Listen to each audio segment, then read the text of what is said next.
Oh. Hey, what's up, guys? Someone asked me on the channel, how do you block against someone who has a good jab? So we're going to talk about just that.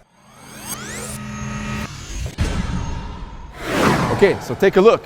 So, of course, before we talk about punching defense, make sure you check out my previous videos. I've covered it many times. You have to have a good base, a good stance, okay? If there's no structure, there's no defense, okay? So I always like to check the feet. So if you have a good coach or a trainer, if you are a trainer yourself, always make sure you have a good stance, and you should know this by now. Now, one way to check that if you have good balance, because when someone's going to be throwing some jabs at you, whether it's a single jab or double, triple jabs, if you're not in good balance, the simplicity of a whipping jab is going to take you backwards and you're going to lose your footing, right? So there's going to be no defense. So I'm going to have Alex get into his stance, and now I'm going to tell him squat down very low and stay there. And now I'm going to check here. See, check his base front to back, side to side, and then come back up. If he can do this, this is great, because the defense doesn't include just blocking. It's also going to be slipping, bobbing and weaving, and whatnot. Of course, if we're doing Thai boxing or mixed martial arts, I don't recommend the bobbing and weaving as much, but I don't know if you're a boxer or MMA guy, just in case. But let's go back to the defense of the jab. Okay, so if he throws the jab, this is the line where he's going to throw it. So if I'm standing here, the first thing I like to teach people is the catch.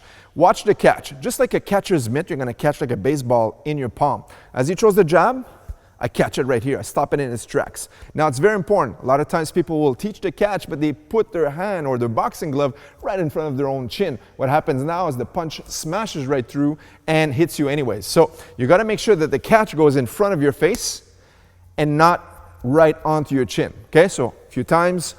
This is my catch. I see the jab coming, and I just catch it like I was going to catch a baseball. Now, not to be confused with the second one I'm going to teach you, which is the parry.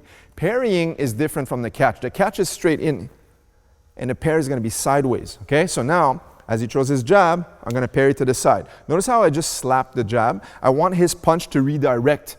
I want it to change the path. It's coming from my chin. It's going to go right to the side. Again, jab. Boom. I parry, and I just push with my palm against his wrist. That's all I'm going to do. Watch. Boom. Right to here.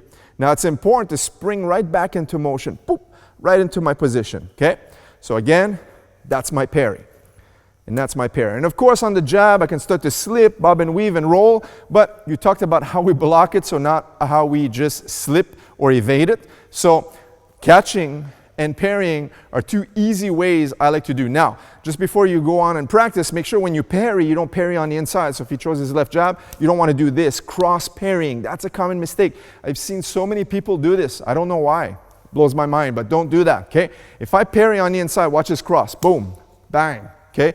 That's the knockout blow. When I parry on the outside now, boom, there's no cross. I'm outside the line of attack, okay? So it's always important, if you're going to use the parry, you parry the jab on the outside of the punch. Of course, if he's going to be a southpaw fighter, his jab, I should say, is going to be here. So that's his jab. So I'm going to parry on this side, okay? Parry on this side. And the same thing with the catch. I catch it here, right here. I catch it here, and now parry. Boom, see? And now you can use some counters. Pop, pop, pop. You can go right back in very quickly, but now that's going to be for another video. Just the jabs, how you block it, simple catching, simple parrying. There's a lot of other ways, but these are two easy ones that I want to offer you on this channel, all right? So keep the questions coming. We still have a few more videos to make, and keep on practicing. Parry that jab. Boom.